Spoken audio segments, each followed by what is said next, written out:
Bonjour Adil Limi. Bonjour. Pourquoi tout est encore si cher? Les prix ont augmenté bien avant le ramadan. La ministre de l'économie avait dit que ça se calmerait. Ça fait 5 jours que le ramadan a débuté. Est-ce que ça va encore augmenter? À quoi on peut s'attendre? Alors, est-ce que ça va encore augmenter si on se fie aux prévisions de la Banque centrale? Oui, puisque Banque El Maghrib s'attend à une accélération de l'inflation durant ce premier trimestre. On devrait finir le trimestre à 9,1% d'inflation en moyenne. C'est un peu plus que le trimestre précédent, on était à 8,3%.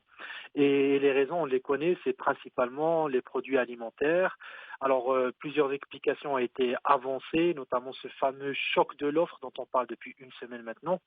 Ce choc de l'offre, c'est quoi? Eh bien, c'est tout simplement la vague de froid qu'on a eue ces dernières semaines et qui a provoqué donc une hausse des prix avec une rareté de la production sur les marchés. L'effet psychologique habituel du mois de Ramadan faisant, eh bien, les prix ont augmenté et devraient continuer à augmenter légèrement durant le mois de mars, en tout cas sur cette partie alimentaire. Fin février, le Conseil économique, social et environnemental a publié une série de recommandations pour réglementer les intermédiaires soupçonnés de spéculation, de rendre les prix 3 à 4 fois plus élevés. Qu'est-ce que ça a donné?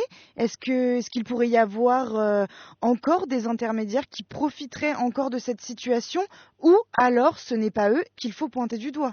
Alors, il faut d'abord préciser une chose, c'est que le rôle des intermédiaires est très important. Si on n'avait pas d'intermédiaires, on n'aurait pas de produits à consommer, ou alors la production serait beaucoup plus chère qu'aujourd'hui, car il faudrait aller la chercher à la source, qui est impossible à faire tous les jours. Vous ne pouvez pas imaginer la ménagère tous les jours aller dans les champs pour acheter des fruits et des légumes pour son dîner du soir, donc ça c'est impossible. Donc les intermédiaires est un chaînon important, capital, qu'on doit avoir, qu'on doit garder, qu'on doit préserver. Maintenant, le problème, comme ça a été évoqué par le Conseil économique, social et environnemental, mais également par le Conseil de la concurrence en début d'année, c'est que il y a beaucoup trop d'intermédiaires et certains n'ont absolument aucun rôle, si ce n'est que de spéculer sur les prix. C'est-à-dire que vous avez des gens dans cette chaîne d'approvisionnement qui vont acheter au téléphone et revendre au téléphone, un peu comme des traders, en encaissant une commission au passage, sans apporter une quelconque valeur ajoutée à ce transfert de marchandises de l'endroit de la production vers les marchés. Et c'est cette intermédiation-là qu'il va falloir combattre, que le gouvernement doit essayer de combattre.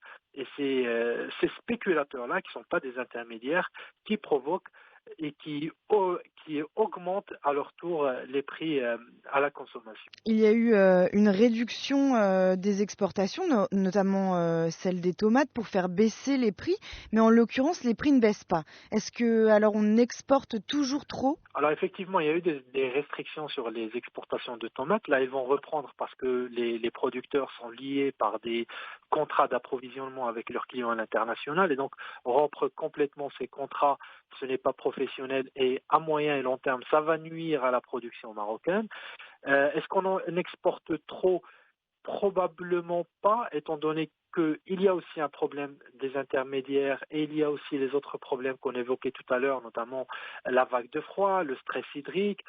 Il y a aussi le renchérissement des intrants agricoles dont les prix ont beaucoup augmenté ces derniers mois. Donc il ne faut pas tout mettre sur le dos des exportations.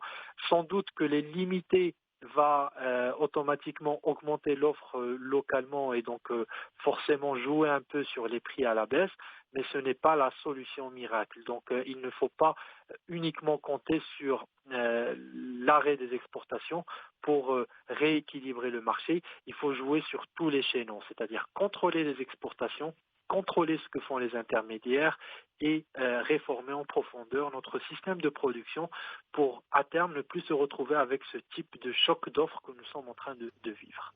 Est-ce que le gouvernement est dépassé par cette hausse du coût de la vie, comme le disent certains observateurs? Il y a des promesses qui ont été faites, mais qu'est-ce qui a été fait concrètement depuis? On a eu beaucoup de contrôle sur le terrain de la part du gouvernement, mais il ne faut pas oublier que de l'avis du porte-parole du gouvernement lui-même, Moustapha Beitas, jeudi dernier au Conseil du gouvernement, suite au Conseil du gouvernement, il a avoué à demi-mot que la situation commençait à déraper et qu'il fallait redoubler d'efforts pour essayer de limiter ces spéculations qui aujourd'hui commencent à naître un peu partout et on a de l'eau qui fuit de partout dans le bateau, donc il va falloir colmater tout ça rapidement. Alors comment? Bien, il va falloir continuer, persévérer, augmenter les contrôles qui sont réalisés sur les marchés en espérant que chemin faisant, eh bien, l'inflation rebaisse un peu plus avec le temps. Merci d'avoir répondu à Médian.